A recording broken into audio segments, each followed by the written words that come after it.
How many of you heard me speak? Raise your hand. How many of you heard me speak before this visit? Not including this.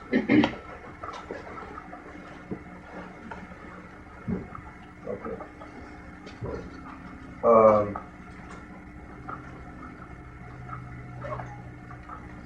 This is an unusual session in an unusual setting with anyone who has heard me taught before will tell you with an unusual teacher. We will go officially for about 2 hours. After 2 hours, any of you or all of you are free to leave. Those who want to continue after the 2 hours can just stay.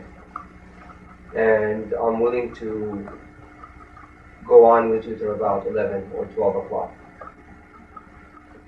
Some of the material that we'll cover tonight, we will not get an opportunity to cover in any detailed fashion, so we might pick it up tomorrow again. The idea for tonight was completely unplanned. Originally, I did not plan to discuss any such topic as women in Islam or anything like that. But I have an invitation to go to Los Angeles and hold a seminar on this issue. And since I am tired of the traditional rhetoric, I only accept it after being able to put together material that I think will be rather unusual and surprising for most of you.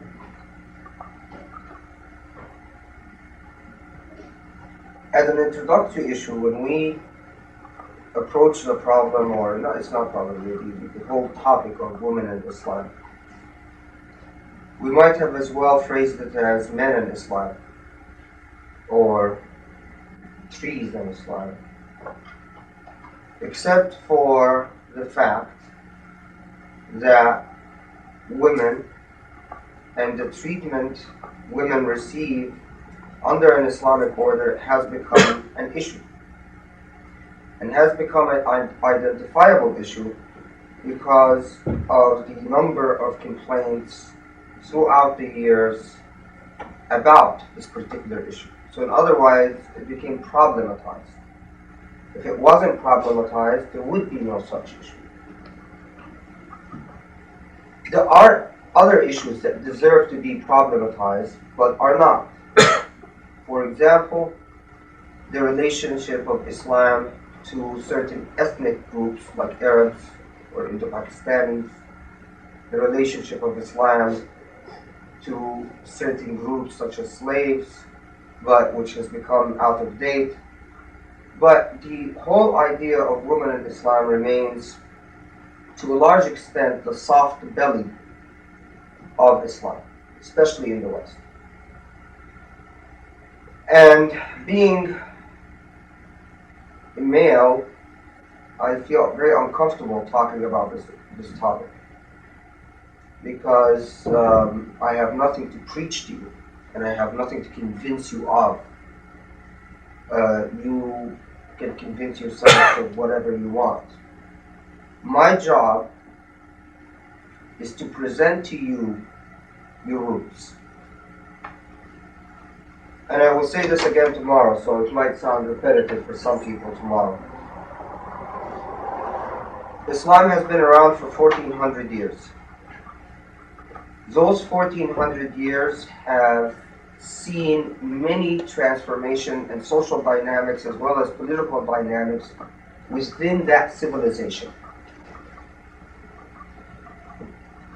Consequently, the product of that civilization is extremely diverse and extremely rich, as I hope all of you are going to start seeing by tomorrow, as we go on from one extreme to the other.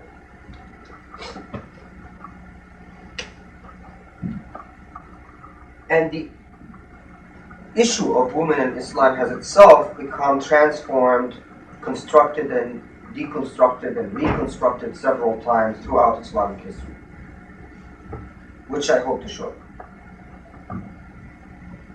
There is a minor problem, though, that with the beginning of in the 18th century onto the 19th century, especially towards the end of the 19th century, and then in the 20th century, the discourse on women and feminism, if we can use that term, became an essentially non-Islamic discourse.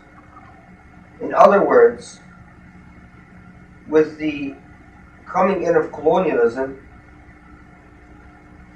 the first emergence of the feminist discourse in the Middle East, as in an excellent book by Leila Ahmed, it's called Gender and Discourse, I think. She's a professor at UCLA. It's an excellent book, and it's worth reading. Shows that the feminist discourse that arose in Muslim territory arose not from Islamic premises, but from non-Islamic premises, in other words, Western, at the time, colonial premises. The first proponents of feminism were, for the most part, secularists, and in fact, as Leila Ahmed shows, the whole discourse was injected often by the British or by the French, and frequently by force, into the culture. That does not mean that the feminist discourse became an evil discourse. What it means is that the feminist discourse in the contemporary age, in the 20th century, became artificial to Islamic culture itself. So in other words, if you can imagine that there is a feminist discourse within the Islamic culture, and this is the thing that most of you would not imagine, and a feminist discourse outside the Islamic culture, what colonialism did was to cut off the feminist discourse that arose from within the Islamic culture and to replace it by a feminist discourse from outside the Islamic culture. But how can we say that there is a feminist discourse within the Islamic culture? Was there such a discourse?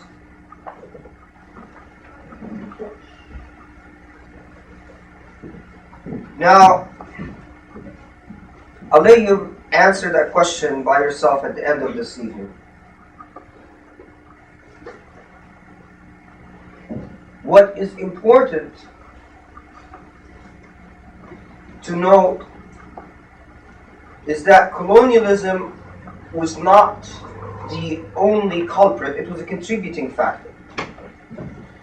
But also arose at the time a certain system of thought, whether you want to call it the Salafi system of thought or some other name, that basically argued that Islamic history was un-Islamic. So that basically argued you want to know Islam, you look at the rule of the first four rightly guided caliphs, Abu Bakr, Omar, Osman and Ali, and then beyond that, except for the exception of Omar bin Abdul Aziz, who some consider to be the fifth rightly guided caliph, all of this Islamic history was an error and is irrelevant. And consequently, the argument was made quite simply that if we ignore the 1400 years of history and go back to the sources, the Quran and the Sunnah, and the practice of the rightly guided caliphs, we would discover real Islam and not the corruption that emerged through the 1400 years. In a way, this was the other side of the colonialist argument. Both of them negated Islamic history. both of them detached a Muslim from her or his roots.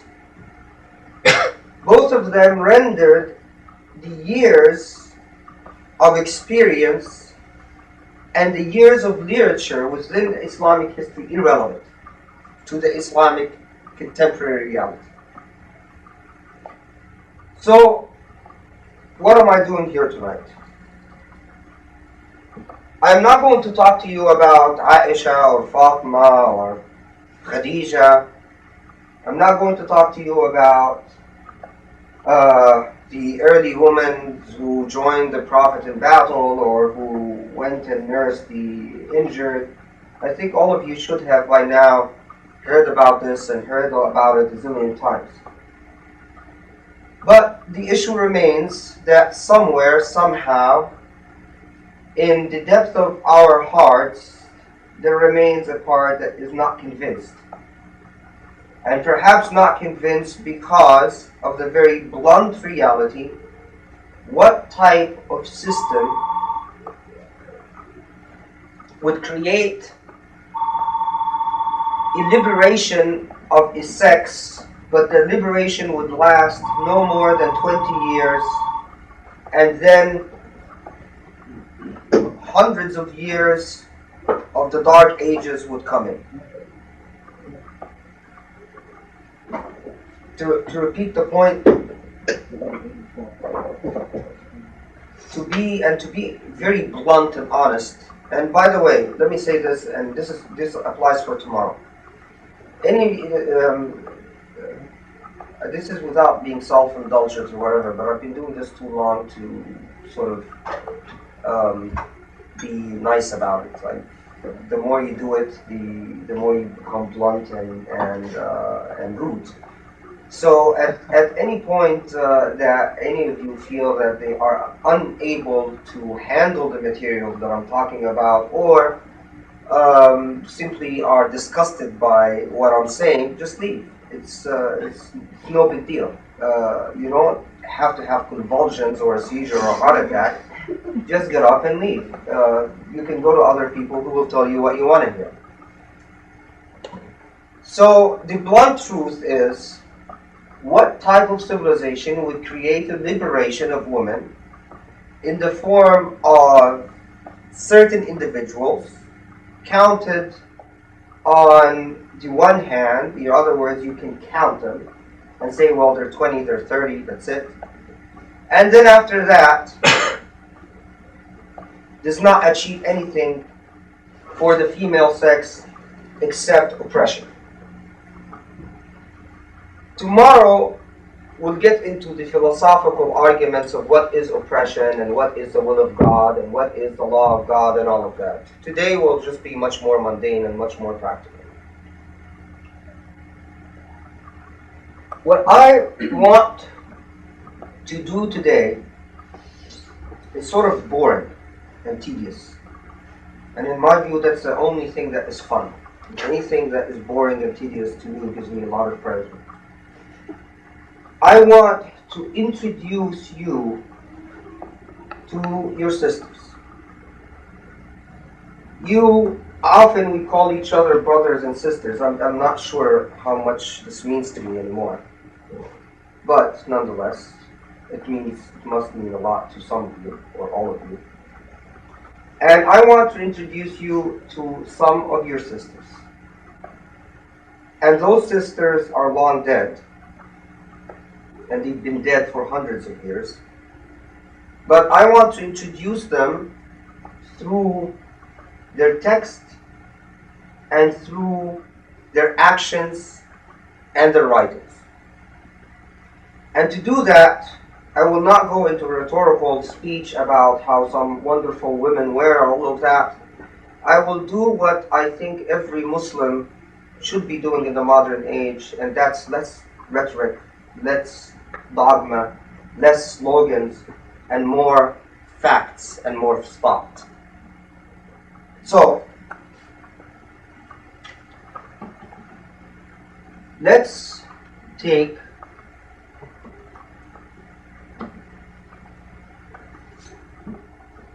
okay, are you all ready to be bored?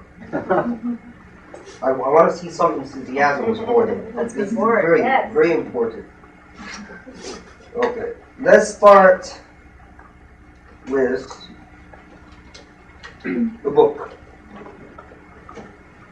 And I chose this book not for any particular reason other than the fact that it's a simple case study. This book is called الضوء اللامع لأهل القرن التاسع. The glittering lights for the people of the 9th century. 9th century meaning 15th century Christian era. And it is written by a fellow called the Sikhawi. And it's a biographical dictionary. The Sikhawi, in 11 volumes of biographical information, he dedicates volume 12 to women. He's not an exception. If you look at Tabaqat Ibn Sa'd, you will find that Ibn Sa'd does not dedicate a volume to women. He has women dispersed throughout the Tabaqat. If you look into Siyar A'lam al-Nubala, which is about 30 volumes, you will find women dispersed throughout Siyar A'lam al-Nubala. If you look in Tahzib al-Tahzib by Ibn Hajar, you will find women dispersed throughout. But since I am by nature lazy, I chose the one who sort of collected all for me in one volume instead of going through all the volumes. And we will just simply go and examine some of these women and reflect on who were they, and if they have anything, if they can in fact speak to us through the ages and the years in our contemporary age. By the way, I forgot to ask, how many of you are over 25? How many of you are specialists in this field? Islamic studies. Okay. Sorry. Sorry. Okay.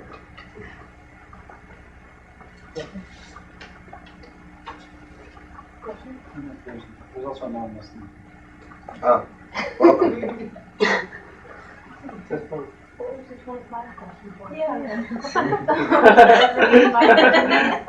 The over 25 question is because of my own bias as to the intellectual maturity of people. I told you I'm rudely blunt. So I want to see how much should be revealed and how much should be concealed. The woman, her name is Alif. That is her name. Simply Alif. She is the daughter of a judge, and the judge is called Alam al-Din Salih ibn Umar ibn Raslan al-Berkeley, a famous judge. She has a brother who is called Muhammad and a sister, but her brother is insignificant and no one knows anything about her. She marries Abdul Qadir ibn al-Ahmad. And after marrying Abdul Qadir ibn al-Ahmadi, she marries Abdul Qadir ibn al-Rassam al-Hamawi. And when she marries Abdul Qadir ibn al-Rassam al-Hamawi, she gives birth to a kid, a child. Then she marries Amir al-Mu'mineen al-Mustanjid Billah, Yusuf, and she gives birth to a daughter. And then after that, she marries her cousin. But her cousin was married to her sister, and her sister died. And after she died, she marries her cousin. So, the first thing we know about this woman, she is the daughter of a judge. She married 4 times, gave birth twice. In the 4 marriages, the divorce is initiated once by Amir al-Mu'mineen, initiated by her 3 times. Well, actually 2 times. She sticks to the last husband. She doesn't divorce him. When she marries her cousin, she establishes a school and administers the school. And the school had a dual function to teach fiqh and, strangely enough, to care for widows and orphans. Her son dies, and after her son dies, she increases her efforts in administrating the school. Then she starts reading hadith and tafsir. And among those who teach her are Ibrahim al-Hamawi, وفخر الديمي, والبلبيسي, وابن Khalid al-Husseini, and others. If you don't, let me put this in context. Al-Hamawi is a famous jurist. Al-Dimi is a famous jurist. Al-Balbisi is a famous jurist. Then her husband, the first one, dies. And her daughter dies. And at that point, she increases her effort in administrating the school. And she dedicates her time to administrating the school fully. In other words, she does it full time. Until she dies at that point. Knowing that this woman died in the 5th century Hijrah, what can her seerah, what we know about her life tell us about something of how women could have been functioning in the civilization at the time? It's your turn to speak. They seem to be in control. Correct, but too general. The fact that she divorced her husband twice. Her husband. Well, it's quite interesting that this woman evidently marries 3 times and then marries a 4th, and it doesn't seem that there's a stigma that sticks to her as a divorced woman, does there? And in fact, she has a child from her 2nd marriage. But who marries her the 3rd time? Amir al-Mu'mineen himself, Khalifa at the time.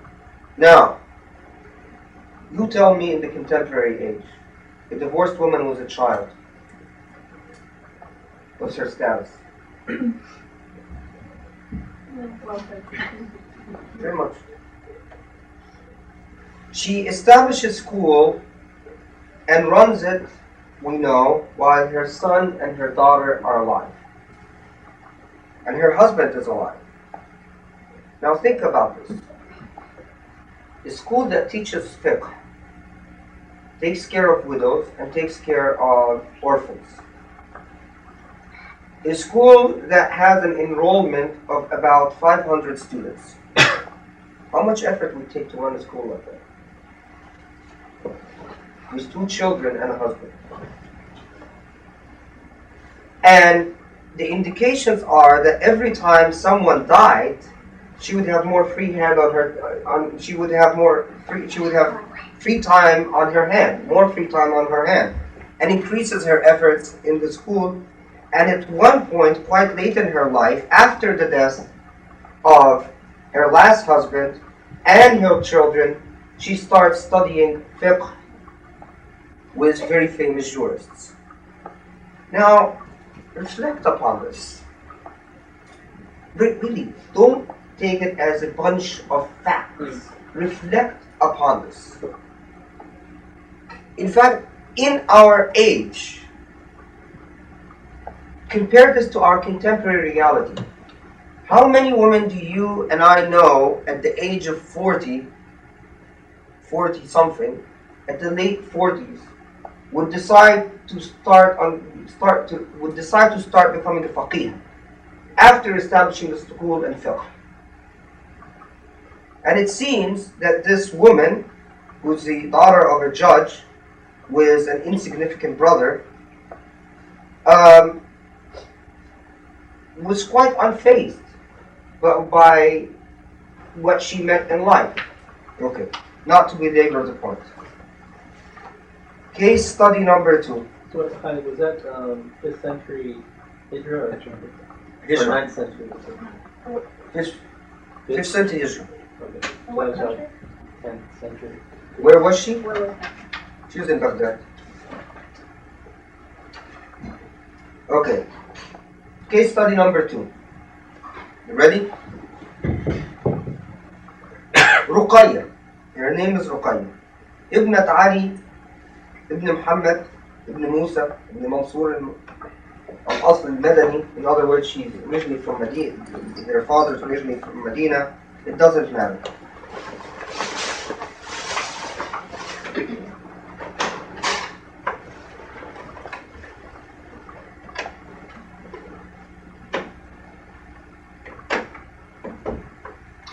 She marries someone who is 11 years older than she is. And after marrying this someone that is 11 older than she is, in fact, he is a judge and called Muhammad ibn Abdul Rahman ibn Salah al-Qadi is a judge. She evidently studies with him and acquires an ijaza from him. Anyone here know what an ijaza means? License. A license. A license to do what?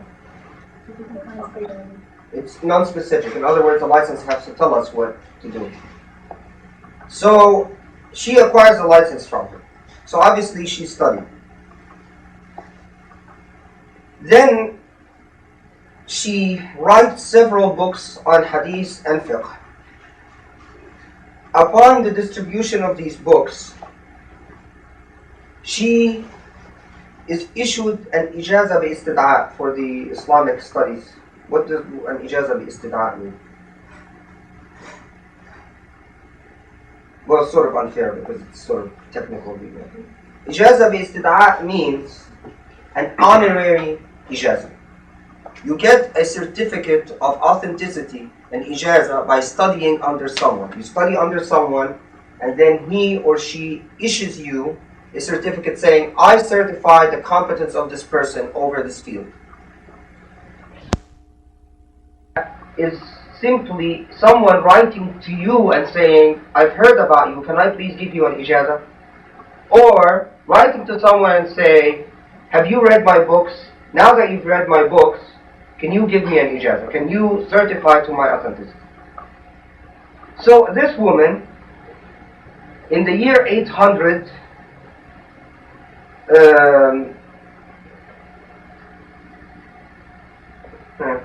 in the year 801, Islamic, so this is the 9th century Islamic, Christian, it's 18th century? No, it's 15th century, sorry, 15th century. She issues an honorary ijaza from the following: Al-Abnasi. Al-Abnasi is not a well-known jurist. Al-Iraqi, not a well-known jurist. Al-Haytami, this is Ibn Hajar al-Haytami, a very famous jurist. Al-Balqini, a very famous jurist. Ibn al-Mulaqqam, a very famous jurist. Al-Sadr al-Minawi, not a famous jurist. Al-Ghama al-Imari, a famous jurist. Al-Majd Ismail al-Hanafi, a famous jurist, and others. And then As-Sakhawi quite humbly says, and I myself sought her out, and she gave me a certificate of authenticity. In other words, after being offered all these honorary certificates, all these honorary ijazas, she issues an ijaza to Sakhawi, who is writing about her, and others. And then she dies, and Sakhawi sadly comments that she dies after becoming somewhat senile towards the end of her life.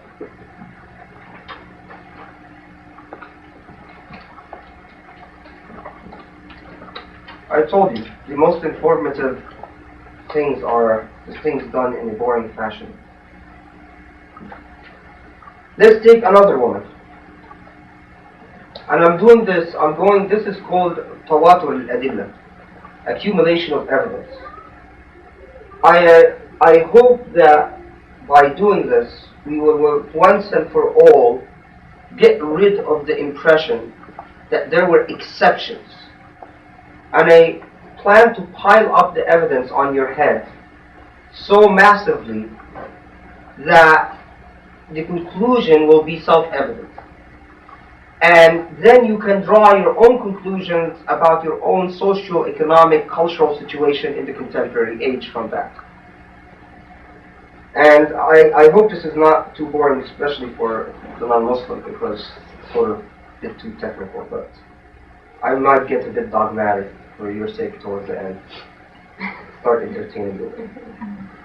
Her name is AMILA ibn al-Shams, Muhammad bin Ali, and so on, so on, so on. She was born in Cairo. She was born in the year 810, and she is educated, was fuqaha at the time, and she marries a faqih. But she marries, and here is a very interesting note.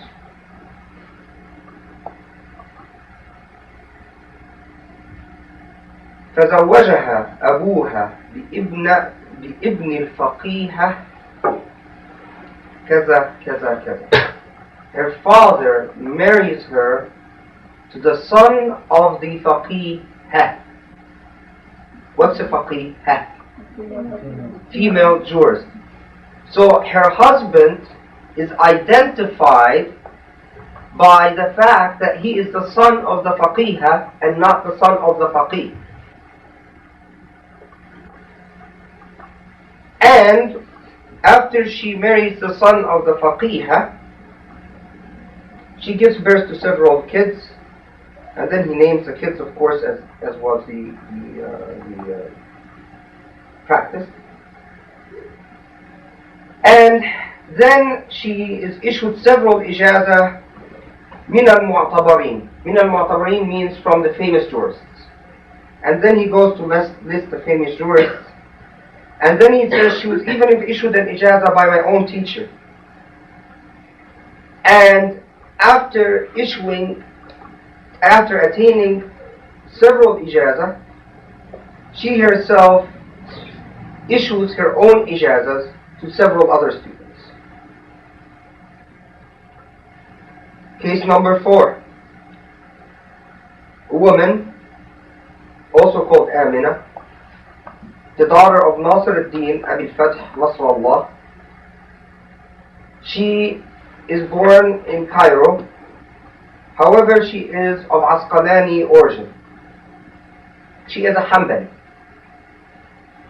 And she was born 700, the year 770, sorry. And by the time she gets done with her life, she is issued 93 ijazas, certificates from 93 jurists. Among them, Abu Bakr Muhammad ibn Zaki Abdul Rahman al-Mizzi, Muhammad ibn Muhammad Dawood ibn Hamza, Ibrahim ibn Abi Bakr ibn Umar al-Shihab, Ahmad ibn Abi Bakr, he's a famous jurist, Ahmad ibn Abd al-Hadi, a famous jurist. And then he says, she taught for a while, and she taught me, the writer, parts of the seerah until she died while she was teaching him. Go on with several more case studies. I'm going to bore the heck out of you with the case studies. I really think there is no other way for me to relate what I know about my culture and my civilization other than that. Because standing up and giving you some charismatic lecture about our greatness could always be waved away as, well, he's liberal. So let's just be very meticulous about the evidence. Another woman. This woman is from Damascus.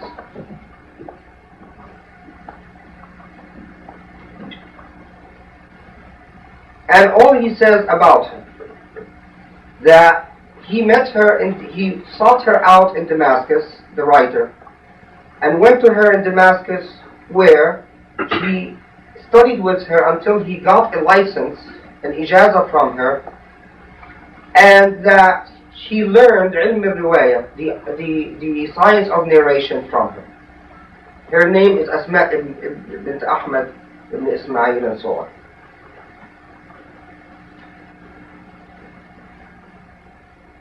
Okay, another woman. Her name is Asma ibn Abdullah ibn Muhammad, so on and so forth. She's also Damascus. She's from Damascus. She's a Hanafi this time. This woman studied under her father first, and then studied under several jurists, among them Muhammad al-Maksini and al-Khatib, both of them famous jurists.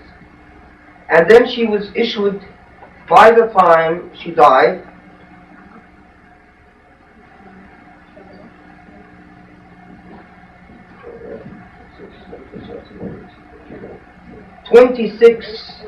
she has studied under 26 different sheikhs and was issued 90 different ijazahs from the 26 sheikhs. In other words, a sheikh would issue an ijazah in grammar, one in fiqh, one in sarf.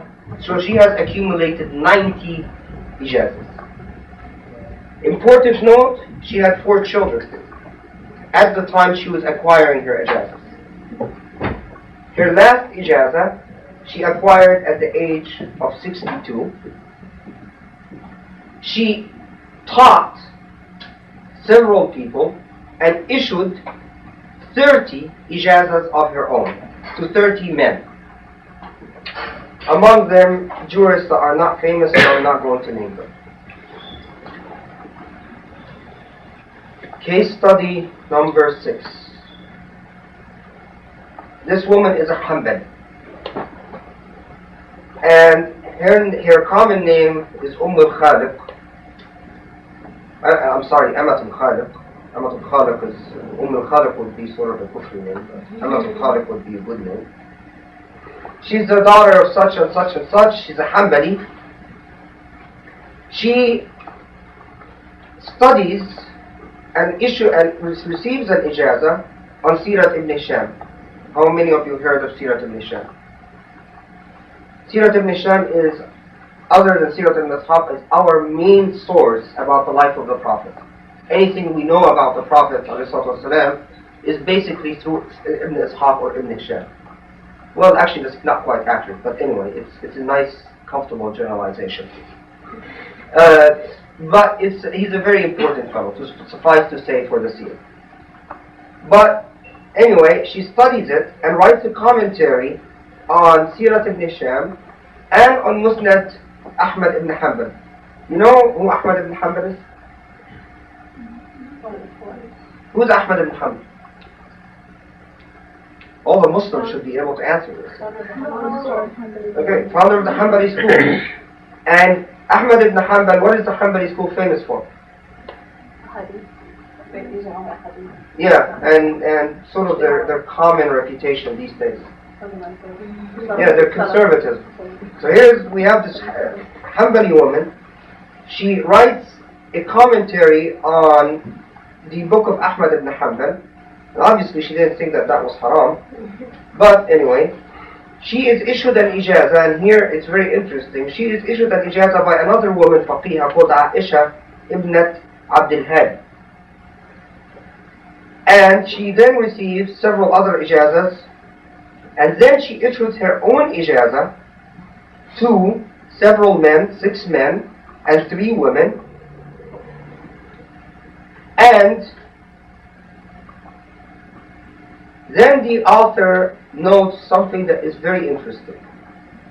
She is competent in the field. She wrote a sharh on Sirat ibn Hisham and Musnad Ahmad ibn Hanbal. For those whose specialty are Islamic studies, that means she's probably in which field? Fiqh or Hadith? Probably Hadith, right? So, the author is careful to note that she memorized most of the Quran, but she used to recite it constantly. And she memorized the famous jurisprudential book Al-Minhaj al-Far'i. It's a famous work of jurisprudence. It's about like 2 volumes, unpublished. And she memorized Alfiyat ibn Malik, which is essential Maliki book, by heart. And she memorized several other books on fiqh. But after that, her husband died when she was 33 years old. And at that time, she has already acquired all the ijazahs all the licenses that she has acquired. And she never married after him. And she continued to teach without remarriage. Contrast her to our first sister. And I'll use sister here sort of just for your own sake, even if it makes you. So we've seen a model, one that marries 4, and obviously is quite accomplished in her own right, and one that marries 1 and remains extremely devout. Even at the age of 33, she is unable to marry again, but continues on in her own life. Evidently, the fact that she was a widow didn't prevent people from studying with her or teaching her. Now, case study number 7.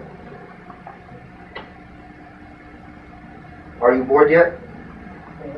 Okay, good.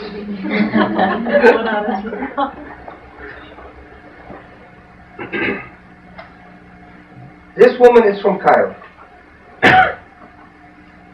She is born in the year 800, in the year 780. So in the 8th century, in other words, the 15th century, right? Yeah. So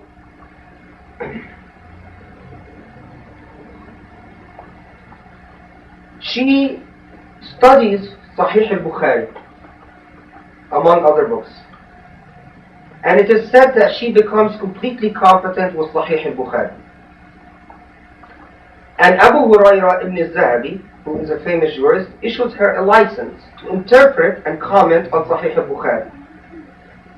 Then she goes to Hajj with her husband, but then after that, she wants to go to Hajj again. And her husband this time declines, so she goes on her own. وحجت بصحبة زوجها ثم بمفردها. Then after that, she goes to Hajj on her own. And she starts teaching during her husband's lifetime, which the author is careful to note, is never taught and was never able to acquire a position in a school. And while doing this, she used to entertain a group of scholars وتكرم جماعة من العلماء. She used تحتفل بجماعة من العلماء وتكرمهم كذلك.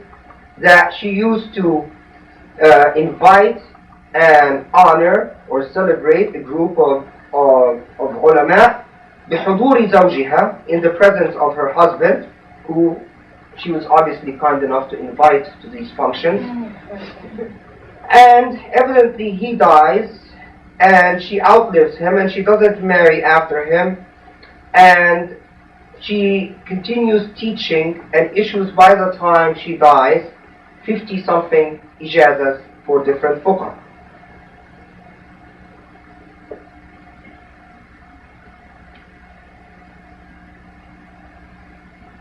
Okay. Case study number 8 is another woman.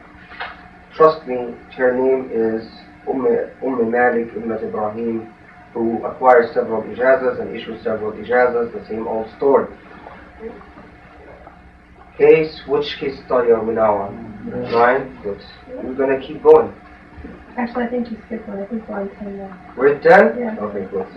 Barakallah. I told you I'll pile the evidence. Her name is Habibatullah. What does Habibatullah mean? The loved one, yeah, the one that Allah loves, or the loved one to Allah. Habibatullah is her kunya. This is what she becomes famous for. Her true name is Ibnatul Safa. Now, how do you acquire a name by the way, a kunya by the way? How do you acquire a famous name that you're known by? Some incident, some reputation. So her reputation became the one beloved to Allah. Reflect upon that. I want to see a woman in our modern age, a Muslim woman, get the kunya of the beloved one to Allah. If that happens, then I'll promise I'll shave all my hair and grow a beard.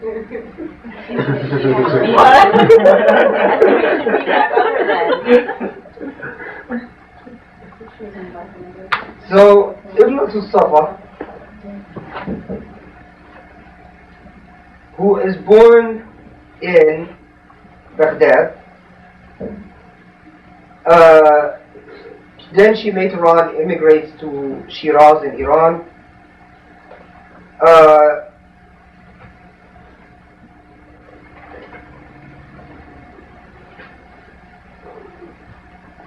She acquired several ijazas, issued several ijazas, the same old story.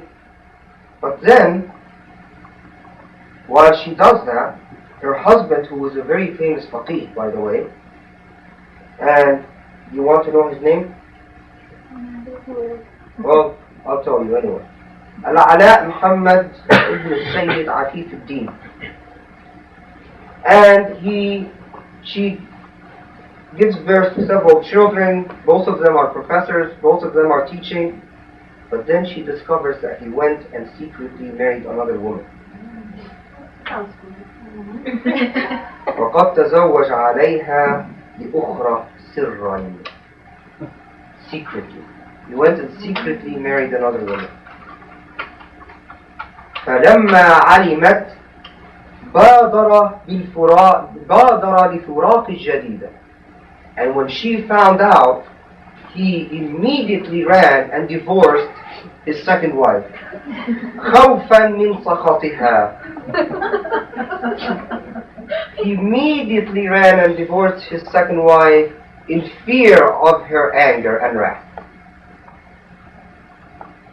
And she lives with him happily ever after until they die. The second wife is divorced. What right did she She accepted being the second wife, so she goes and drinks from the cup of her own ashes. Did she know he had a divorce? I don't know. But if his actually, yeah, because if he's a famous faqih and she's a famous faqih, there is no way she would have known. The important point here is that he tried to do it secretly, and the important point is he ran. He ran and divorced her as soon as he found out that his wife found out, and in fear of her wrath. خوفا من سخطها.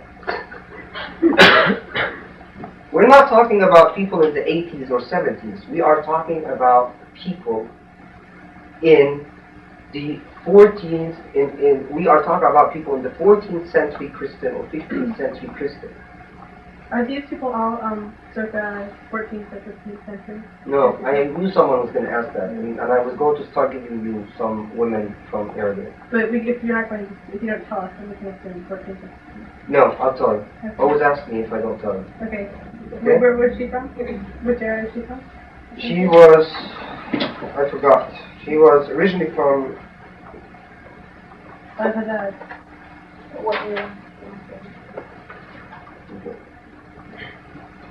She was actually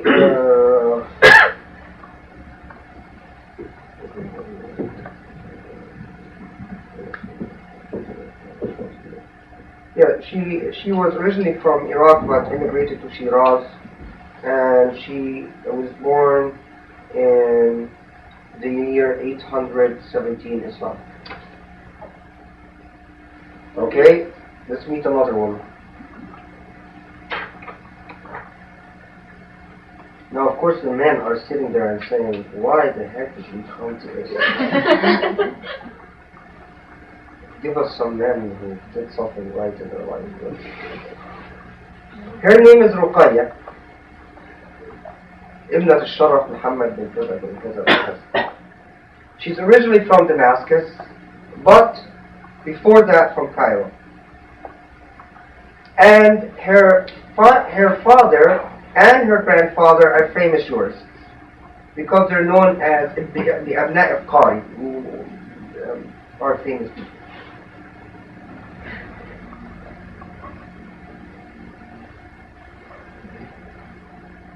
She is issued an honorary certificate in fiqh from no one less than Yahya ibn Yusuf ibn al-Masri.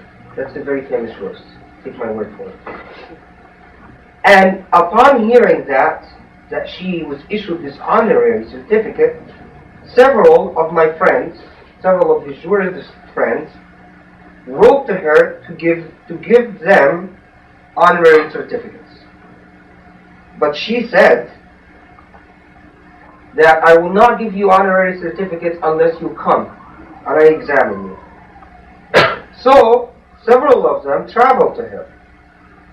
وَقَرَأَ عَلَيْهَا بَعْضُهُمْ, and they went and read with her or been examined by her and became her students. ثُمَّ أَكْثَرُوا, they became too many. And when they became too many, she had to start turning down many of them. This woman goes on in high demand, and she seems to have been a methodical and fairly boring jurist, and one that sort of turns a lot of people away. And then he says that she issues an ijaza to, that he says that she has an ijaza or a license from all of the shuyukh of that time, that it seems that she was able to attain an ijaza from most of the shuyukh of that time, at least most of the famous shuyukh that I've heard of. So obviously she became extremely famous, that she would just have honorary degrees raining on her. And then he says other information on her, I think.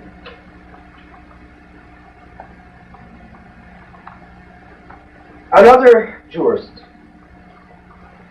Her name is Zainab. She is, let's see where she's from. She,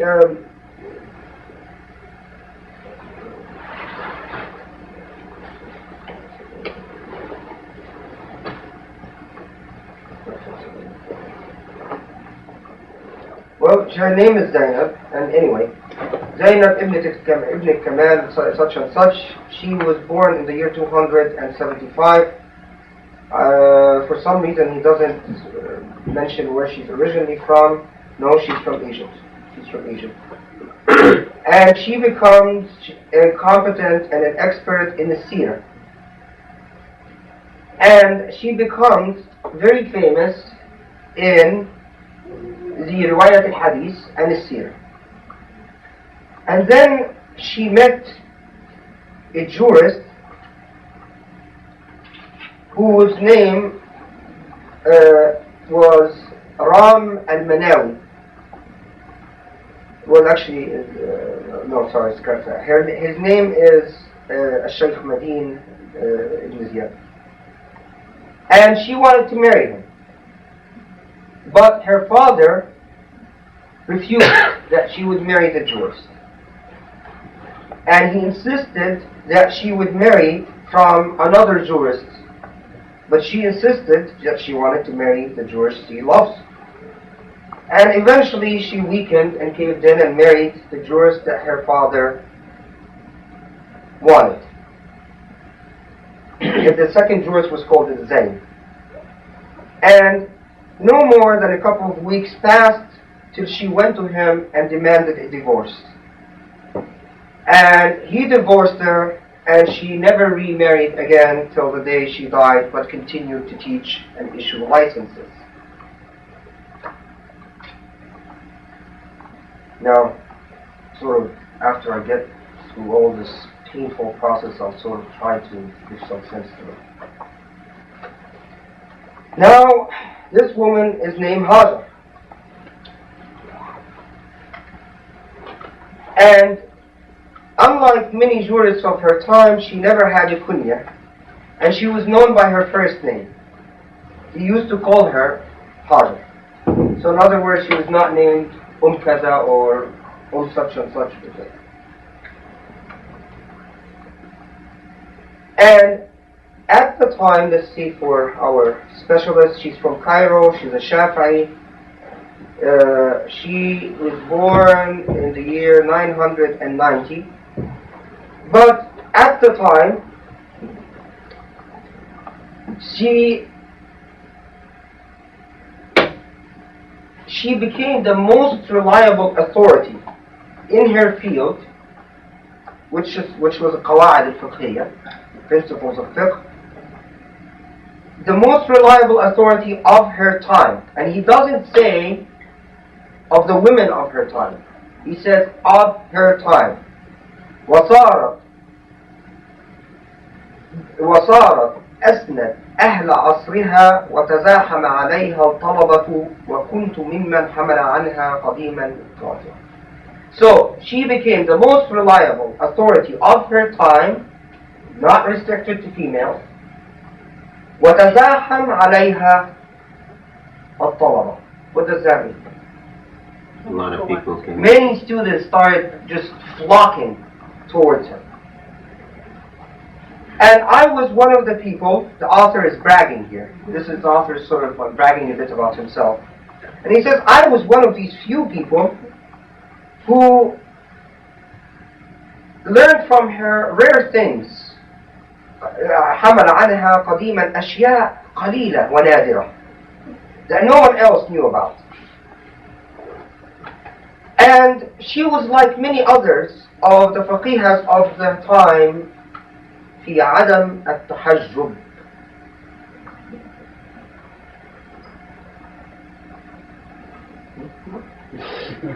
Without hijab.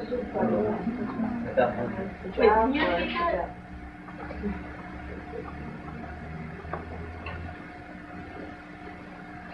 Okay, curious. وتزاحم عليها الطلبة وكنت ممن حمل عنها قديما أشياء قليلة ونادرة وكانت على نمط الكثير من المشايخ من المشايخ here of course refers to women في عدم التحجب ونحوه. Now can you repeat it in English? Oh, sorry. That she was like many of the shuyukh, the professors of her time, in not being. Tahajjud here could have two meanings. Either wearing the official hijab today, or not teaching behind the curtain. And I think it's probably not teaching behind the curtain. In other words, that they used to sit face to face like we do today. Arabic, you got a word after tahajjud. Wanahli. And it's like that she wouldn't wear hijab or it's like. What time is it? 7:30? Okay. More. No. We're still in the process of boring you. They're all going to be jurists. Most. It's a very particular question. Yeah, no. I tell you why I chose Jews. I don't tell you why I chose Jews. Poets. Oh yes, women. They're romantic. You know, you recite poetry. So what? Okay, let's pick something else other than poets. What? Scientists. I just want to know for their relation to Scientists, you would need someone who has half a brain to understand science to research scientists, and I don't. I agree. Yeah, but I don't have that. So scientists are too far above my level for me They to should be written comprehend. in books. That Oh, should they are. They are, of course. But of course I skipped over them because I only respect my kind. But actually, if I would have thought of it, I would have included some of the scientists because now that you mention it, it's quite interesting. But I focused on jurists because I'll tell you why.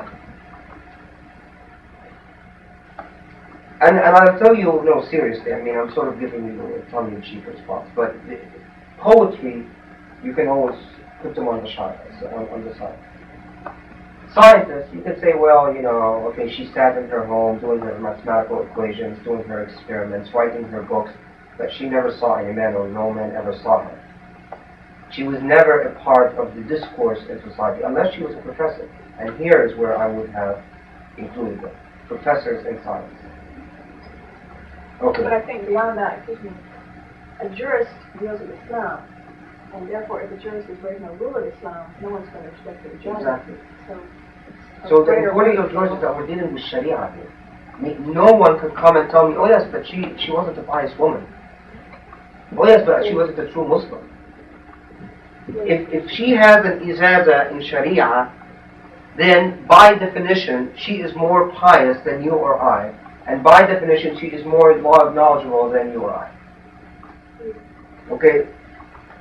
Now, this woman is from Iran, and I chose her for a very simple reason. She is from the 4th century Hijrah. Because وَسَمِعْنَا, and here I want those of you who know Arabic to translate. وَسَمِعْنَا أَنَّ زَوْجَهَا مع غاية فضله كان يستفسر عنها في حل بعض عبارات قواعد الأحكام. What does that mean? No. she used to help him. Yeah, we heard that her husband, despite his high stature, غاية فضله, that he was an important man, he used to seek her assistance in solving some of the problems that met him in dealing with قواعد الأحكام, the principles of fiqh. So in other words, she used to explain some of these principles to her husband. Her name is AMILA al-Majlisi, from Iran. 4th century Hijrah. I'm not sure exactly. This woman was born in Najaf.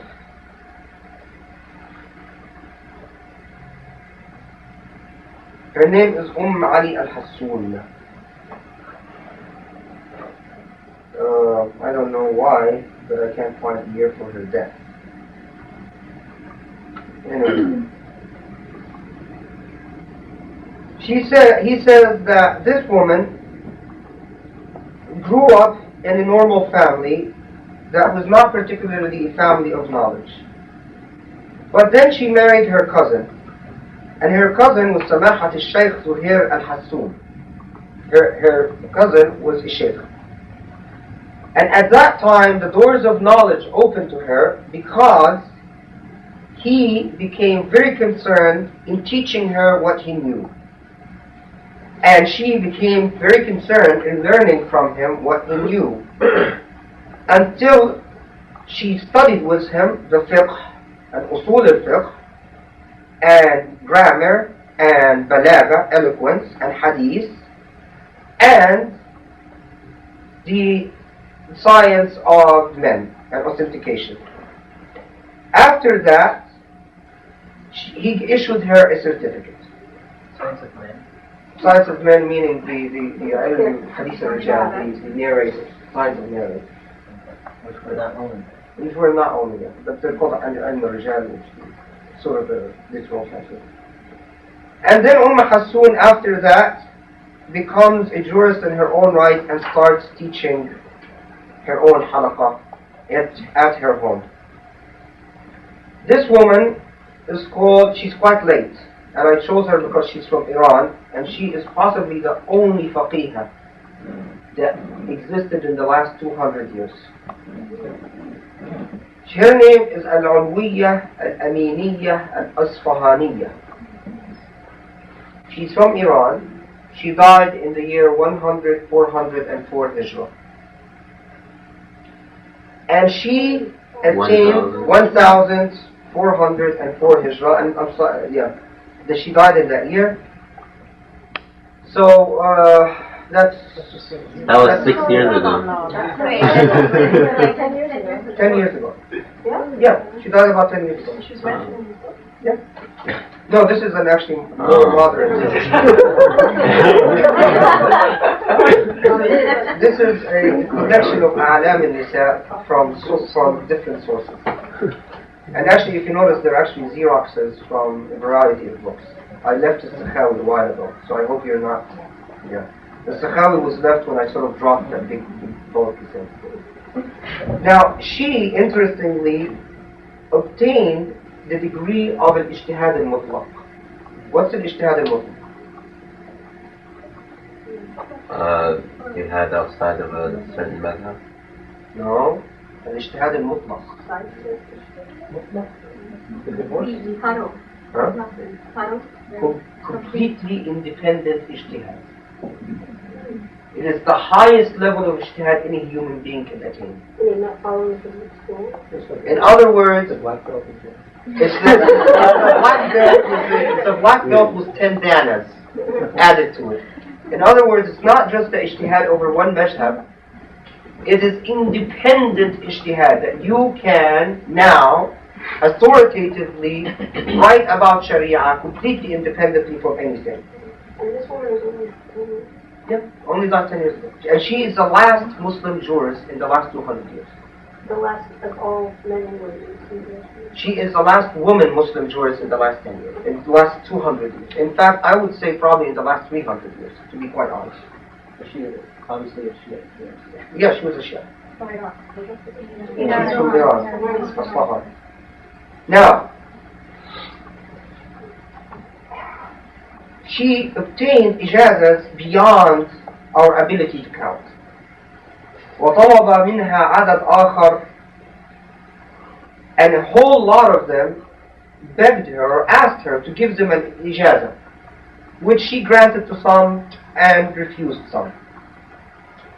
And then he says she received an ijaza. Anyone Shia here, by the way? Okay, good.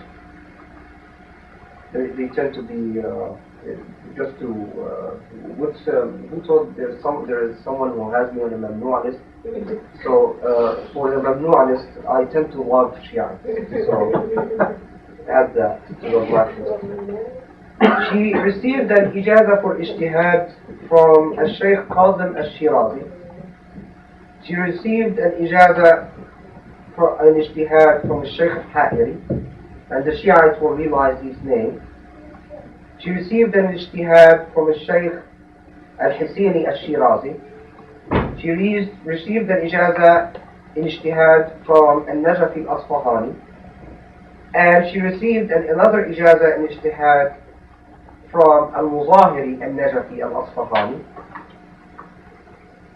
She wrote 7 books, 5 of which are in Persian and 2 in Arabic. No, the Arabic she wrote in Arabic. By the way, a Shiite jurist becomes a mujtahid mutlaq is that they have to write the book of fiqh in Arabic. And if you don't do that, you can't attain the level of mujtahid mutlaq. You have to know Arabic, perfect it even better than Persian. You mean translated in English? No. Has anything been translated? In Arabic? No, actually we'll get into that. No, nothing translated to English. Of her 2 Arabic books, none of them can be found in the Middle East. And because I've looked everywhere for them. Both of them are books on fiqh. And I've looked really everywhere. On what topic do you Well, both of them were on fiqh, but there's one al-Irsal في الواردات القلبية. There is روش أولياء الطريق. There is شرح التبصرة. Then the most important thing is, any of the Shias here know Sheikh al-Mar'ashi? Oh, come on. We've been away too long. Sheikh al-Mar'ashi is one of the most important faqihs of the century, period. Sunni or Shia. One of the most important faqih of the century. And guess who gave him his ijazah for ijtihad? Here, she did. الشيخ المرعشي gave an ijazah for ijtihad to Sheikh al-Mudarris.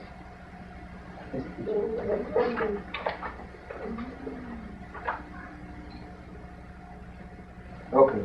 Now, if I haven't completely lost you in boredom, who would like to hear how one of these ijazahs that were given to women sounded like? Who would absolutely don't want to hear? Okay, fine, don't suffer. Here is an example of an ijazah. Yeah? By ijazah was given to women, did the one given to men? No.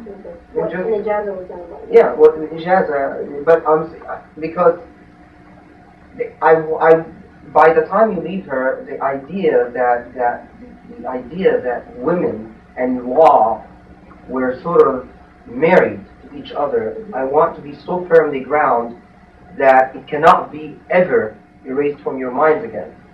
And the only way you do that is sort of by brainwashing. And this is brainwashing if you haven't noticed. So we are, well, it's not really, because if it was, I wouldn't tell you what it is, but I could be so intelligent that I tell you what it is. But anyway, so here, this is an example of ijazah. He says, this is an ijazah from Qadhi al-Shiraz.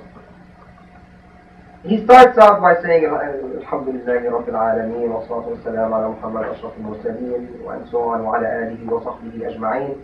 And by the way, for the Sunnis here, this is a Shia ijazah, and he says, wa ala alihi wa sahbihi,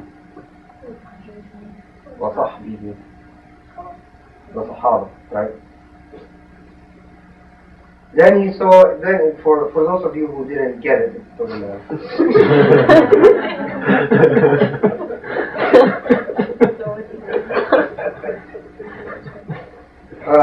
By the way, I treat my students the same way. So I mean, now you can really feel sorry for them. They have to put up with you all semester long. So now you can appreciate your TAs here and lecturers and stuff like that. He starts off by saying, privilege, the distinct privilege of knowledge can never be hidden. And its divine nature can never be adequately described. And this is why everyone seeks it. And this is why this is why so many dedicate their lives to it.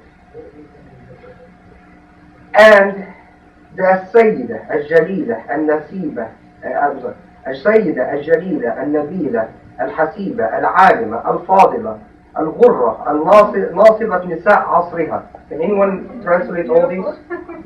Okay. The woman, the Sayyida. Sayyida is the respectable woman. Al-Jalila, the honorable. Al-Nabila, the noble. Al-Hasiba, the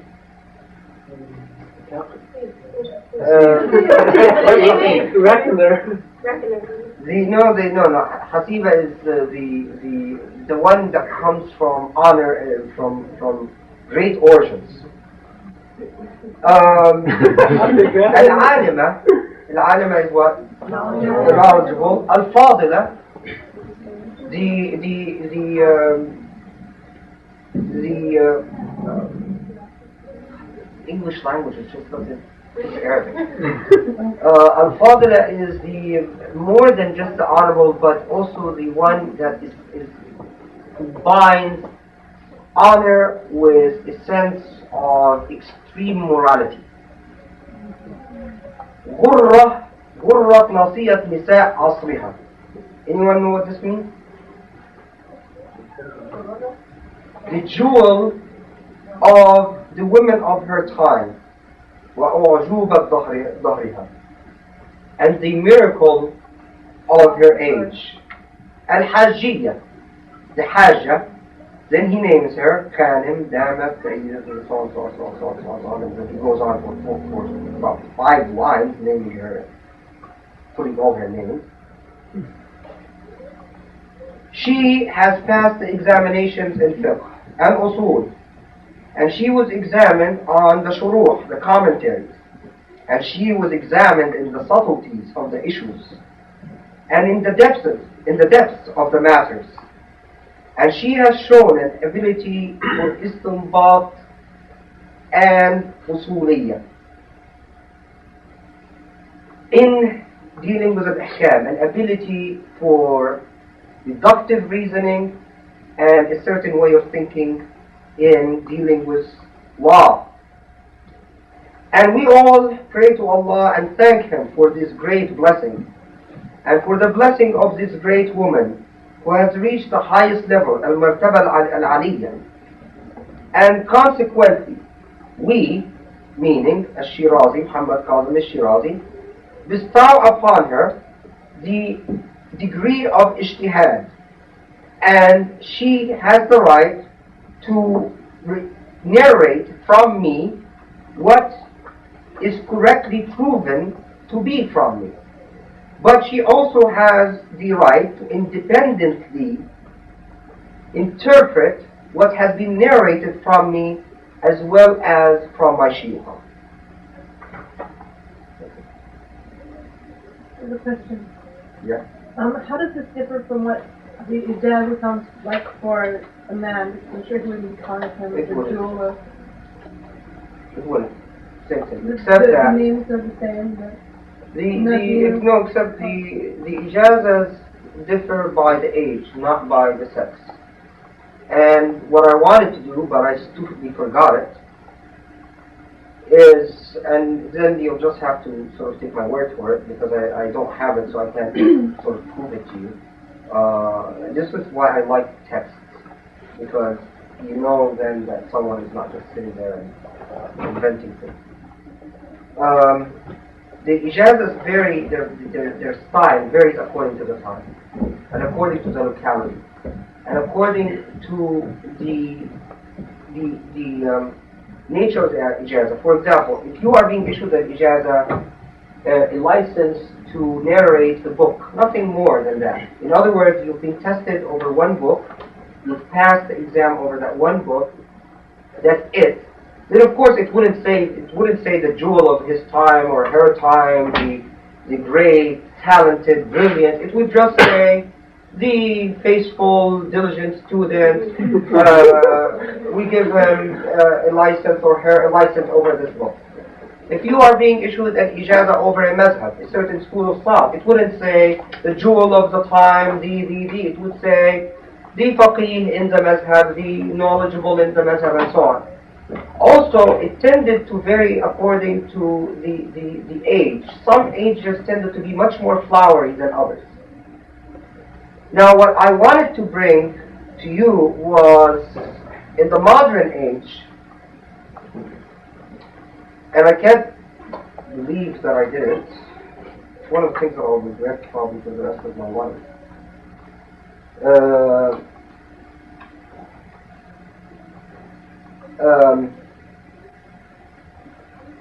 Was ijazahs that were issued to me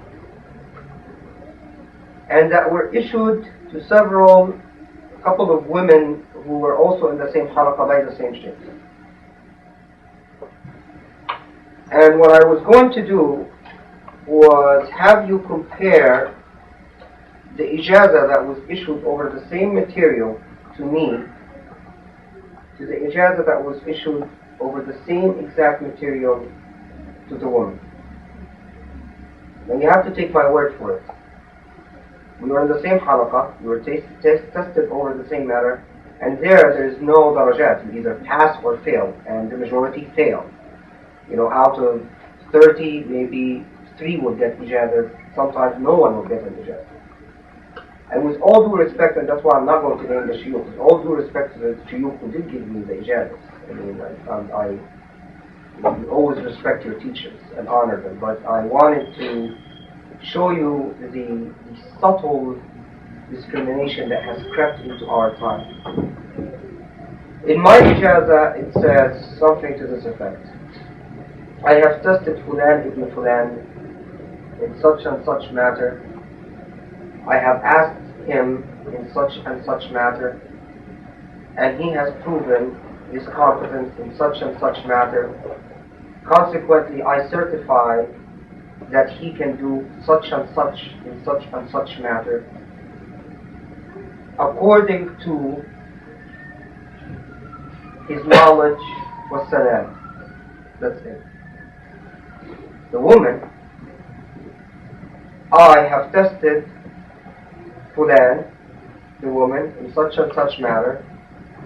I have asked her in such and such matter. She has answered in such and such matter. I certify to her that she is competent in such and such matter.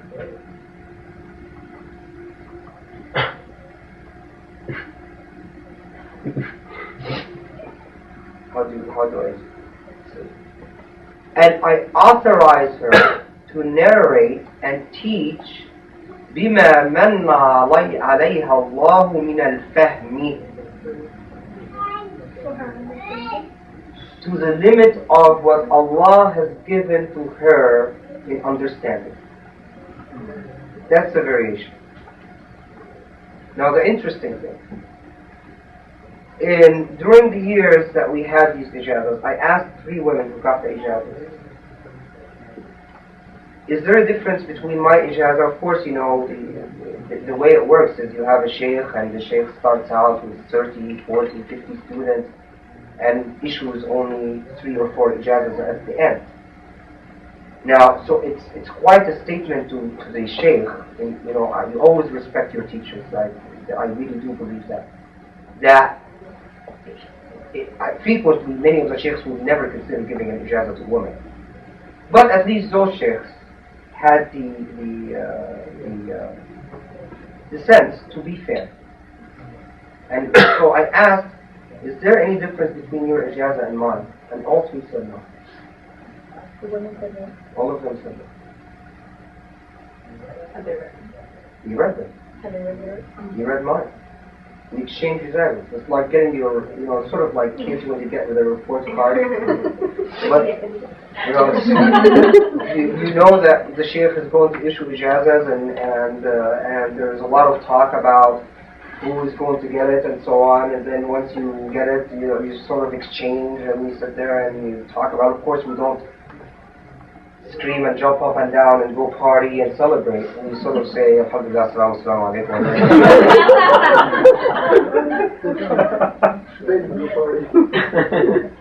And then you go home. Then we go home. And then once we go home, we start yelling, yeah, I did it.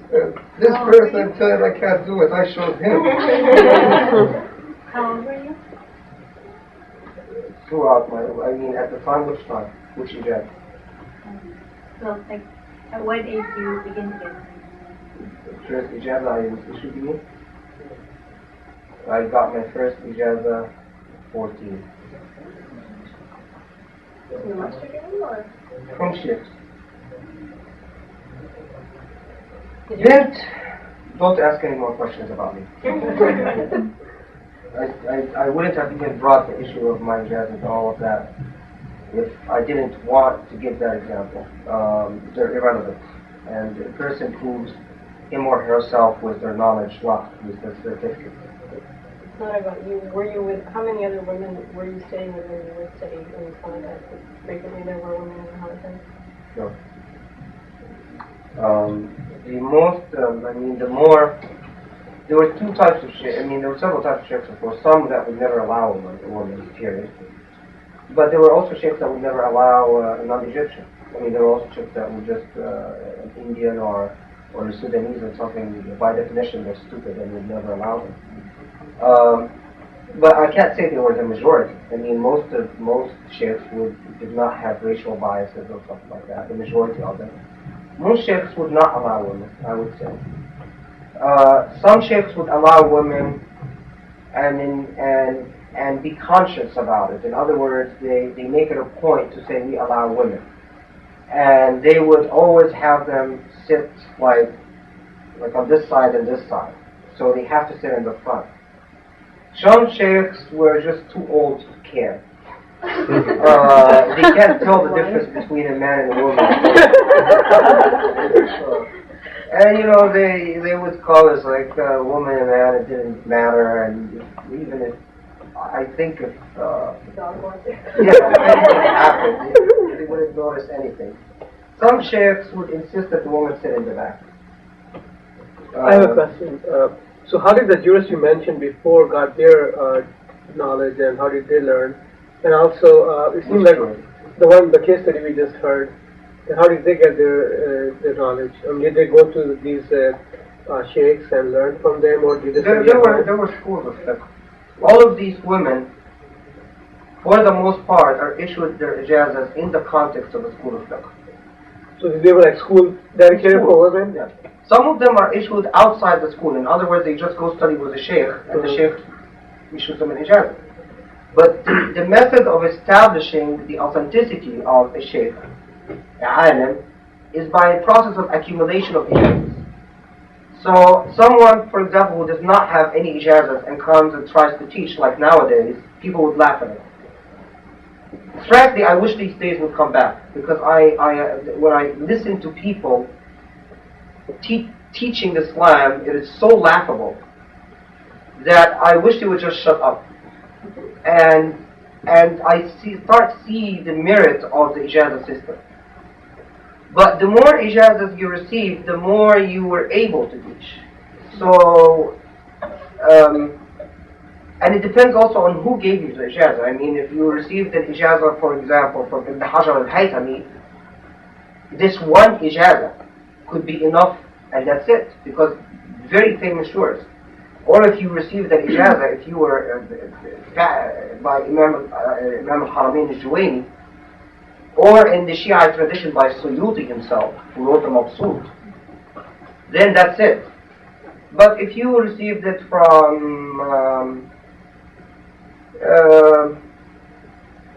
someone like Ibn Muflih, it's not, then you need several other ijazahs to qualify, and so on. So there was a system to it. It wasn't haphazard. Okay, another question I had was, a lot of jurists you mentioned, it seemed like they had like a family history of being jurists, or their husband. It's like a family history of being doctors and family history. So were the common women in the normal social structure have the opportunity to learn and get? Well, I thought that I tried to give you an example of that. There was one woman, if you recall, and I selected every single example for a point. Now, you might have picked up the point or missed it. But one of the examples I chose was exactly that. A woman that I said grew up completely in a family that has nothing to do with jurists or knowledge or whatever, and entered into the field. Now, I could give you, if you wanted to be really bored, I could sit here and give you 6 other examples of that. Okay. She got into it by marrying a jurist, right? She got in her case, she got into it by marrying a jurist. A lot of them would get into it by simply going to a jurist and saying, we want to join your halaqah. And the jurist would say, well, can you find an endowment? In other words, can you find a scholarship? Someone that would give you a scholarship. They would go around trying to find some rich fellow or rich woman who would give them a scholarship that would take care of their residents' food and books. Because at that time you needed to buy your books. And as well as buying gifts to the sheikh. And, well, they've got to make a living as well. And well, actually, you know, when you give your sheikh our books, none of the sheikhs that I'm studying with ever accepted money. They always accepted books. And then if she is able to find the scholarship, she would join the halaqa if the sheikh accepts her, and this could be her way in. However, if she can't find a scholarship, there are several instances of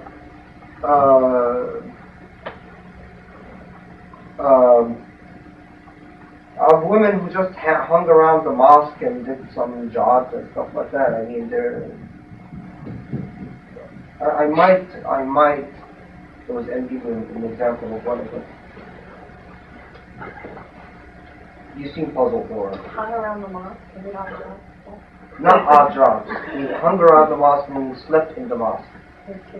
And worked in various things like in an attar store, in a store of chemist store, or worked in delivering water and things like that. And this was the way. But these were the women who just couldn't get a scholarship.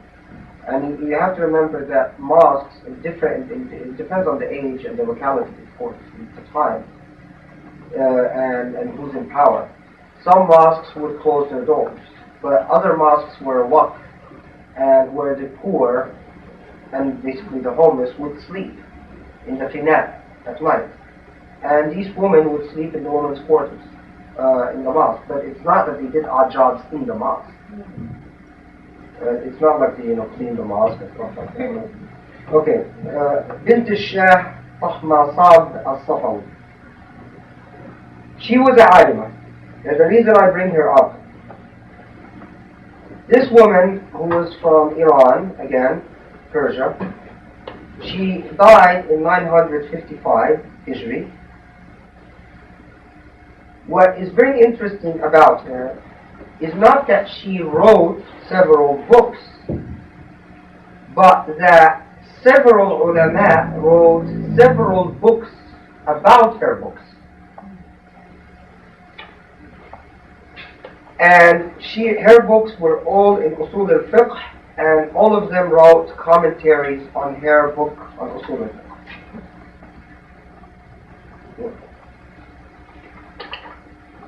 I told you this was going to be unusual. Now, this is one of my favorites. Her name is Hamida al-Ruwadashti. And Hamida al-Ruwadashti was from Asfahan. And she wrote a commentary on a very famous book called Al-Istibsar. It's a famous Shiite book. And her father, her name was Hamida. And her father used to say that she was so concerned with the science of narrators that he used to kid her or tease her.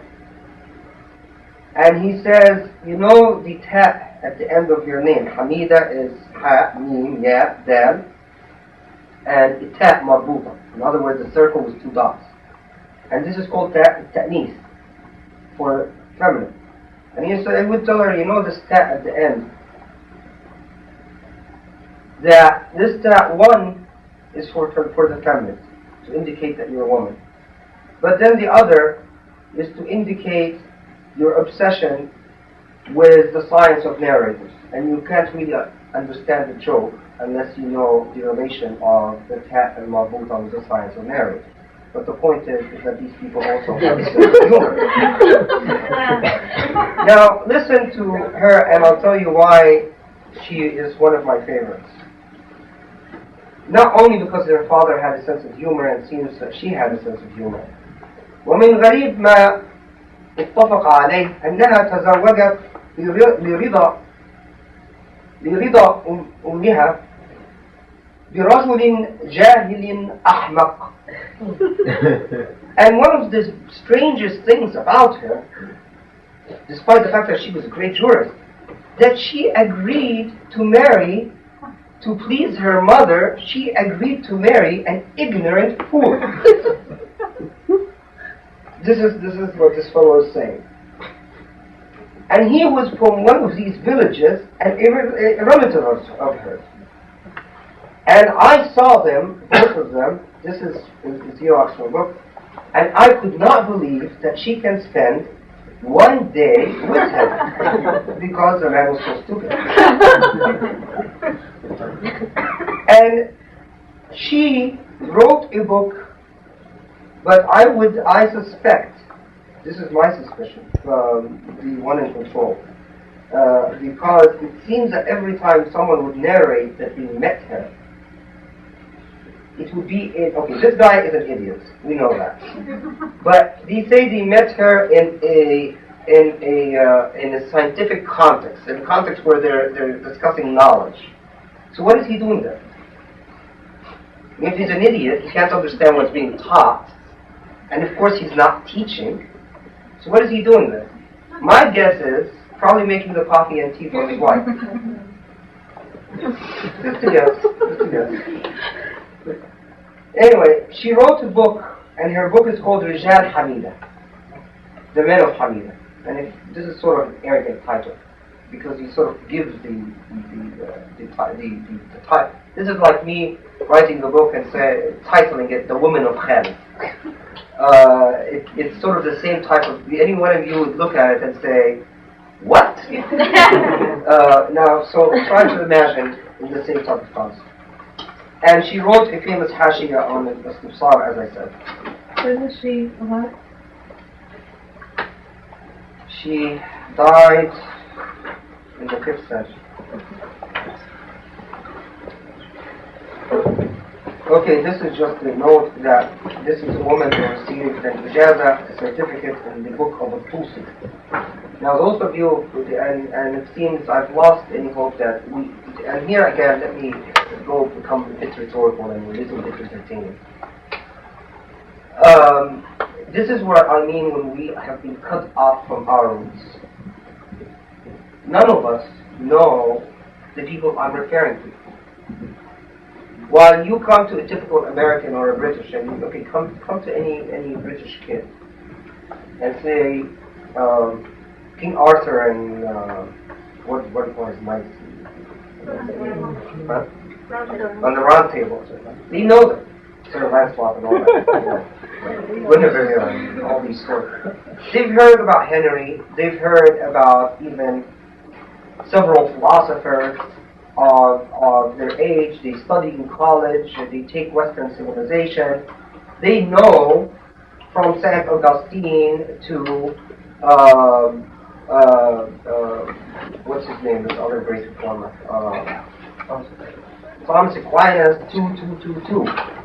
Now here, our equivalents are oblivious to us as Muslims, because these are our equivalents, and we know diddly about them. So, Al-Tusi, who is one of these equivalents, who wrote a very famous book called Al-Mabsut, who I spent 4 years trying to acquire, and finally was able to acquire. This is for my own great pleasure. That she was issued a license to teach the book of Al-Tusi.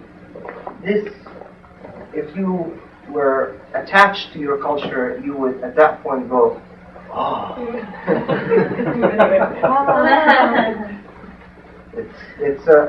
Al-Tusi is wow. Then a woman who is a bit later, she died in the year 1256 Hijra. So she died about 200 years ago. She is Fatima bint al-Amir As'ad al-Khalid. She is Syrian, and she occupied the most prestigious position in the University of Damascus, teaching the following: grammar and eloquence. Grammar and eloquence. Until she became extremely famous, and her reputation spread to Iraq and Egypt. And Yeah. She did all that before she was 18? Who was she the first time? A local American? She was supposed to die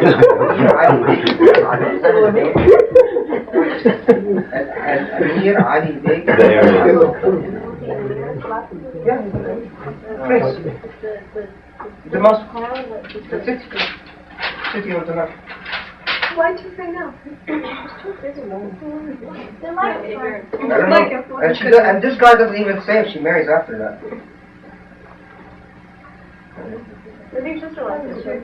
Fatima Ar-Ruwa Dashti again. She's from the Ruwa Dashti family. There is a Dashti family, which is a Shiite family, Persian and Arab. Well, I mean, the Arabs are the Persian dissidents, but anyway, it doesn't matter. But Ar-Ruwa Dashti is not to be confused with Dashti, as if you're going to meet either of them. She's from Asfahan. And Fatima was known as Fatima bint Hamida. Anything unusual about that? She's named after her mother, bint Hamida. Okay? Let's read Is what... that the earlier Hamida of the Najada? No. Not the Hamida. No. She's a Jala Hamida. Now listen to this. I'll read it in Arabic first, so it will go on record. وإنما نسبت إلى أمها ولم تنسب إلى أبيها لأنه كان جاهلا غير معروف.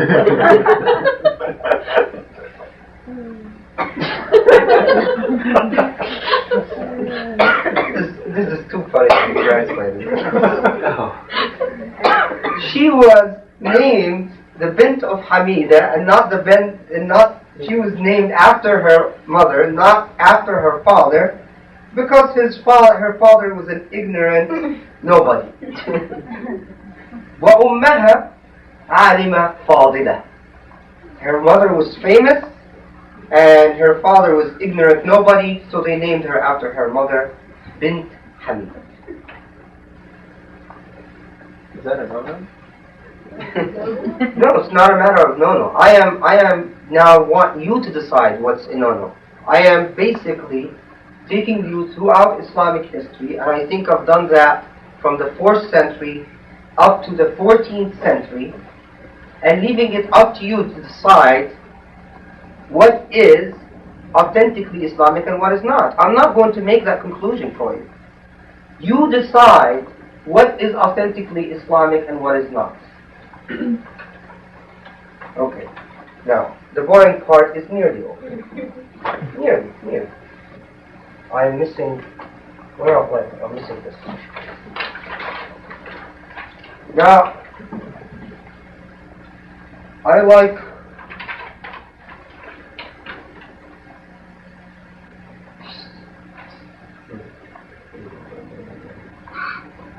Hold on. So where did it go?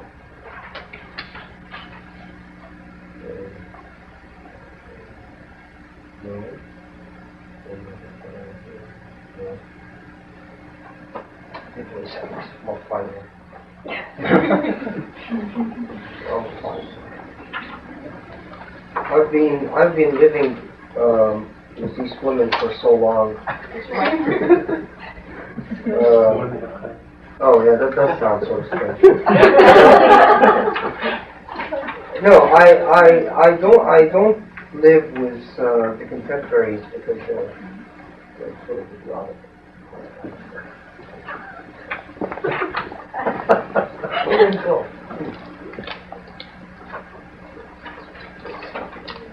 Now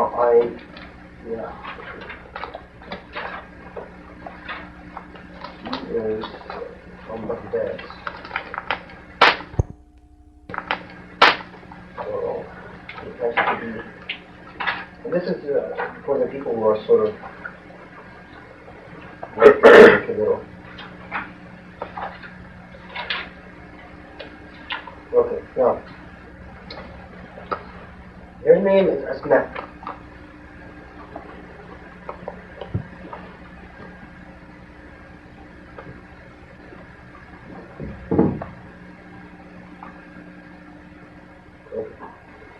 this woman was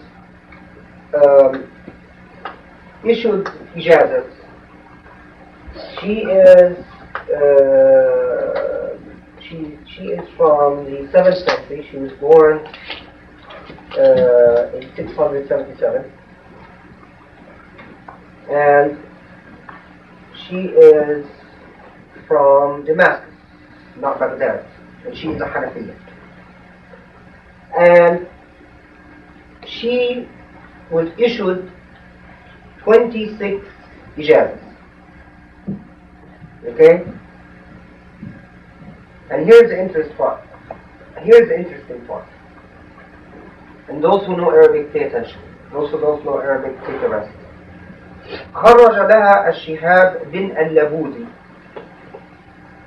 مشيخة or مشيخة ماتت قبل إكمالها والخيضر عن 18 من شيوخها 30 حديث. Number one, those who know Arabic, is it مشيخة or مشيخة?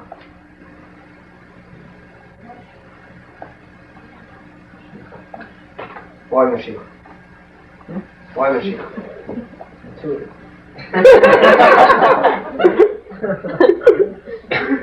Okay, it is مشيخة. مشيخ, the difference is Shihab ibn al-Labudi wanted to write a book. The difference between Mashiyakha is a position, academic position. Mashiyakha is a biography of a person. The Egyptians, even of ancient times, used to sometimes pronounce Mashiyakha anyway. But Egyptians always did that. So, Mashiyakha is the first one. And anyway, that's not important. What is important is that Shihab ibn al-Labudi wanted to write a book about this woman. And in this book, he wanted to trace all her teachers and their teachers all the way to the time of the Sahaba. So in other words, there was at the time a system or a methodology of knowledge that believed that a person is the repository of centuries of learning. And if you really want to know what is a person, you sort of go back, and then you discover all the information that was deposited in that person's mind. So Shihab ibn al-Labudi wanted to write a book, a biographic book, in which he would trace her sheikhs, her origins, all the books she studied, their origins, all her certificates, and so on. But in order to do that, he needs her. She needs to be alive, because she needs to sit with him and tell him. But she died before he was able to finish it. The interesting thing is, this half-done book, is the manuscript is in Damascus. He didn't complete it. Half of it exists. It's incomplete, it's unfinished, it's about 2 volumes. Now,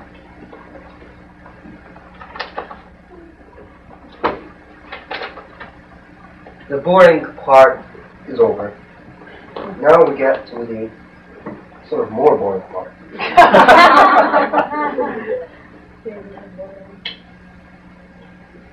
Now, we ask a question. The fact that they existed historically, I think by now cannot be denied. I mean, I think I did tawatur on the matter. The fact, tawatur means the accumulation of evidence. The fact that they existed doesn't mean our civilization was either great or not great. And I wish that as Muslims we stopped thinking in terms of affirming the worth or negating the worth of our religion every time we look at something. Okay? We do not study our civilization to prove Islam is great, and we do not study our civilization to prove Islam is not great. And if you do, then you don't believe in Islam. Because if you really believed that it is great and that your civilization is great, you wouldn't need to tell people all the time it's great. You would be confident that it would be apparent. But the fact that we, subconsciously or consciously, are not confident in the greatness of our own religion and our own civilization is that we constantly want someone to tell us about how great it is, and if they don't, then add him to the list of the mamnu. The blacklist.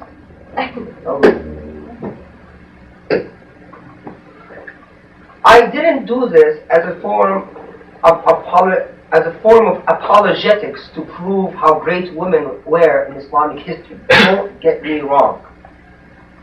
I am not proving to you that women were not oppressed in Islamic history. And I am not proving to you that they were liberated in Islamic history.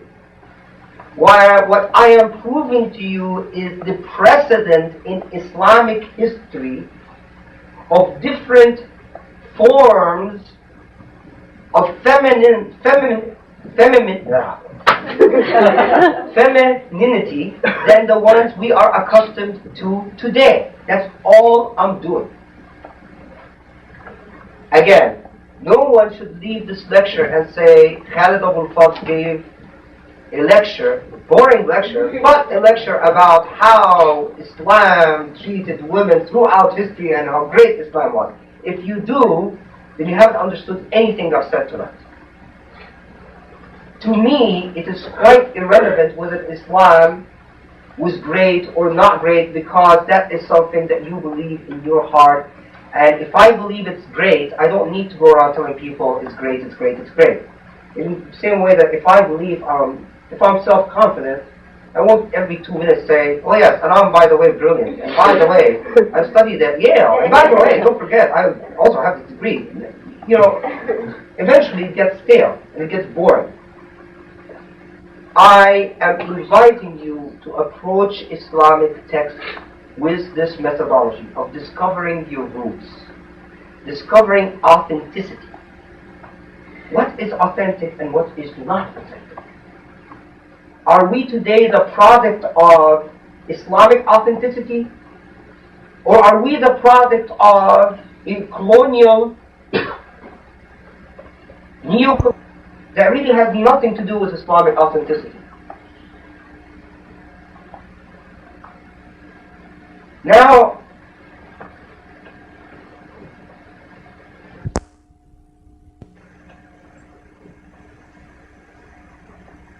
what time did we start? 6:30. 6:30. It's been 2 hours. Those of you who want to leave, feel free. Who needs a break? Okay, take a break. 15 minutes. Okay, part 2. It's like masturbation. Okay, how many people did we lose? Maybe about 10. No, more like 8. Not even 5. Good. 3, 4, 5. There's a microphone. No, these are the dinner people? Okay. How many of you are going to be here tomorrow, by the way? Raise your hands high. Okay.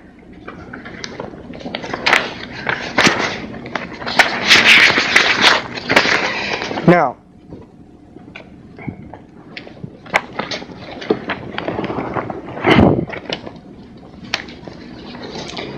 let me get another idea. This time it's sort of be your turn.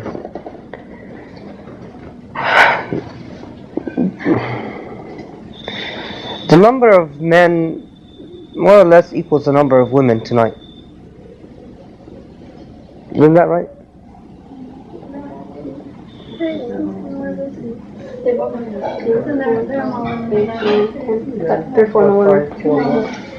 No, the disparity is percentage-wise not that great.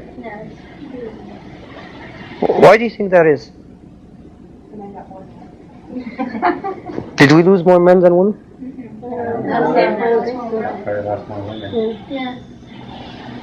Why do you think that the equal number of men and women came today? I know why the women came. I want to know why the men came. Okay, why did you come? Because I had read a lot about Muslim women and Islam, and it seems to be the most, not only controversial, but non-Muslims find it to be the most interesting topic to talk about. And so I thought I would come and see why everyone thinks it's such an interesting topic to talk about. Any other volunteers? I just came to learn more about the women in Islamic history because that's what I was told the topic was. That's it? I would have gone whatever you were talking about. That's the answer I was looking for.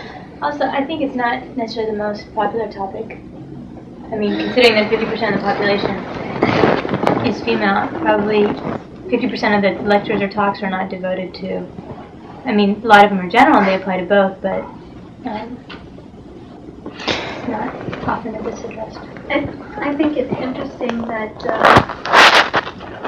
a religion that said about liberating women should in the 20th century Christian era should find that there's a dichotomy and that there's a men and Islam and there's a women and Islam, but not people and Islam.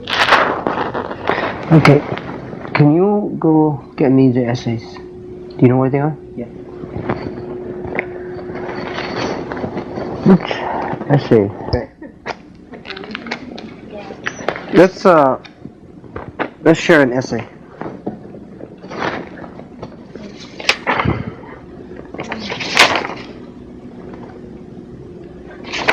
This is an essay by an infamous troublemaker.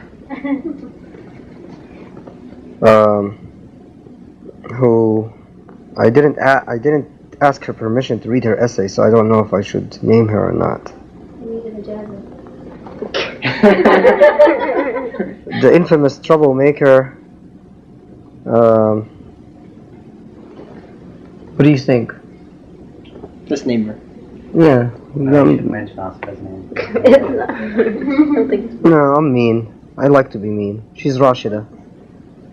This woman over there. The record will reflect. The record will reflect that I pointed to Rashida Khan. Okay. Khan.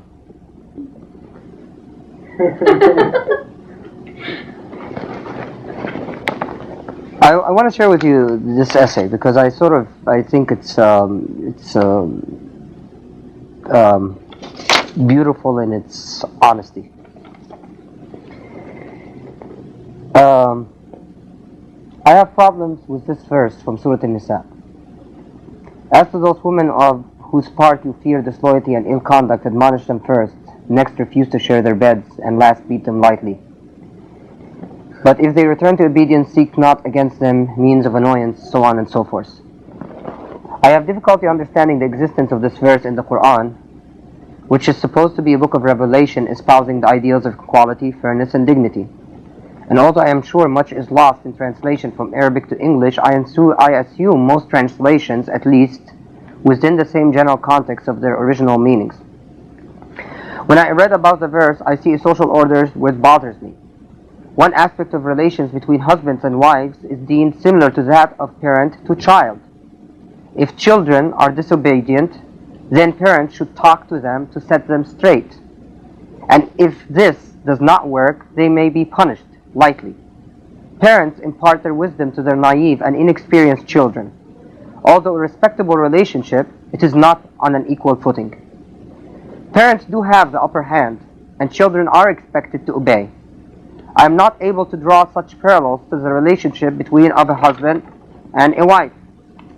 Husbands and wives are companions to one another. They support one another, and their stature in the relationship should be on equal ground. One should not be held answerable to the other. They are both only answerable to Allah. If I bring up this issue to most scholars, I am quickly reminded that the verse says lightly beat, like with a miswak, and I'm told this simply doesn't hurt. Well, that's not the point. I am bothered by what this light beating represents. For one, there is great potential for husbands to misuse this verse by physically abusing their wives under the guise of Islam. And two, I cannot accept the social hierarchy inherent in such a conflict. Many scholars accept the verse in its most prevalent translation, the one noted above. How is it that I can question the validity of this verse without questioning the validity of the Quran? If the Arabic verse is assumed to be authentic, then the translation or context of the verse must not be on point. The only translation of the Quran I have come across which views this verse in a different light is that by Ahmad Ali. And then she quotes Ahmad Ali. Surely this translation is more in harmony with a common sense understanding of relationships. It still bothers me that 90% of all translations follow Yusuf Ali's route, and nobody has made a fuss. Does it bother no one's conscience? Does it bother no one's conscience? Does it ruffle no one's feathers? Should I give this authority more weight just because I like it better? That's not a very good criteria. The confusion regarding this verse and its surrounding controversy are prime examples of why it is so very important to understand the context in which verses or a verse are revealed.